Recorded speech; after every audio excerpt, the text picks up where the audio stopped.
All right, we're back on the jet skis. It's been about a week. I've been super busy at work, so still haven't taken apart the engine from the original jet ski, but these things are taking up space at my storage area, so we need to get the other one processed. What we're going to do is we're going to actually try to start it. This one's in much better shape as far as the engine is concerned, so we're going to actually try to fire it off without the spark plugs in it and see if there's any water in the bottom of it like the other one was. So here we go. I'm gonna try to get this one done so that way we can get this stuff out of my storage space and at least get this trailer sold and then do away with these holes. But as you can see, the engine's still sitting over on the garage over here. I have not taken that apart. We got our stack of sellable items.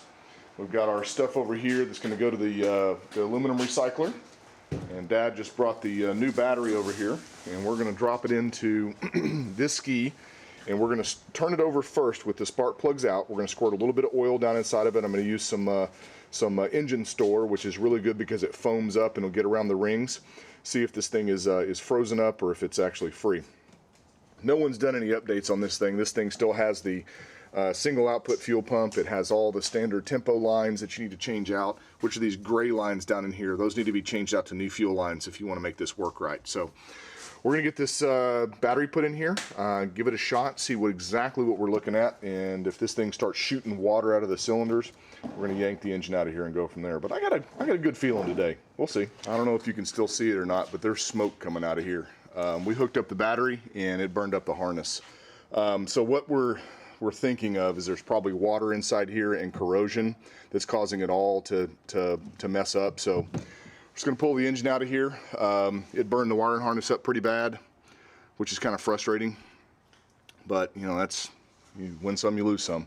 But anyway, we're going to take this apart as fast as we can. I'm not gonna really videotape this because you saw us do the other one the other day. So we're just going to try to get it apart, and then what I'll do is I'll videotape the engine disassembly. So it's getting a little cold outside and kind of rainy and stuff, and I just want to get this done, get this processed, and move on. And videotaping sometimes takes a long time, so we know this one's not going to start. We're fixing to pull this engine out of here and get it done in a hurry. So I will update you when we get this engine out and we start tearing them down and find what problems we're dealing with.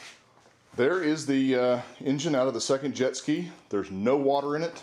It turns over nice and easy. It spits out oil like it's supposed to. It's got oil in there. Yep, that's oil and gas mixture. A little bit of moisture in there, but that's not a huge deal. What's baffling is the CDI is beautiful. Like, I really thought there was going to be water in there.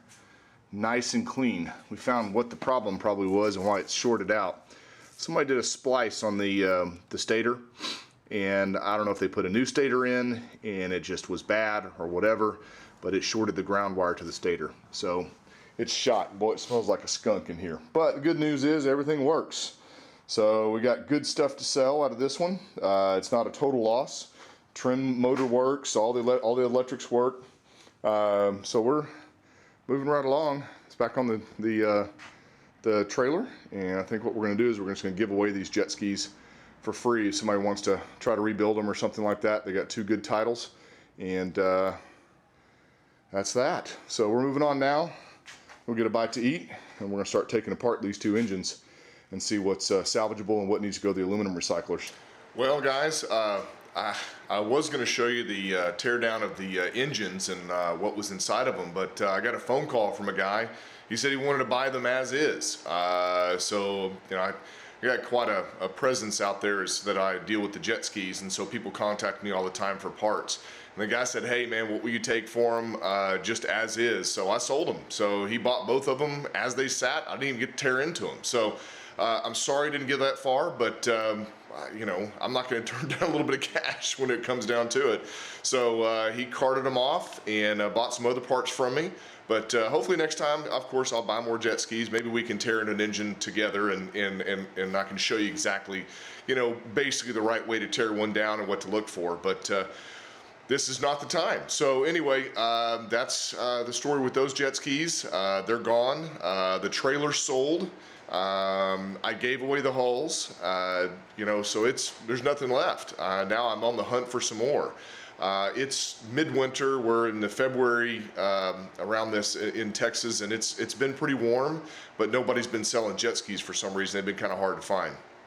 So, but I need to build my inventory up for the spring season. So I'm going to keep on the hunt and we'll go from there. But anyway, guys, keep watching. Make sure you subscribe and check out the blog. I think the link in there is going to be about a video or two back.